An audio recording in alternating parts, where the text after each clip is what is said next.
Just shooting a quick video here to show you what I meant about the fermentation getting violent. Now, as you can see, that dough cap has grown immensely, and now it has broken through in the middle, and that foaming coming out of there is just carbon dioxide that absolutely has to escape. So this is why I said to leave plenty of headspace. I could leave that cap on there, but I'm going to leave it off for the day so that CO2 can escape and not end up blowing that dough cap all over the floor.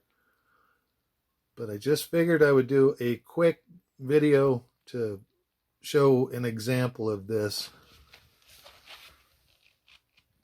And my temperature's still only about 70 down there, but yeah, it's warm on top. That's body temperature up there on top. So there you go. Sorry, just a 1-minute video, but figured I would show you what I meant by that. Later.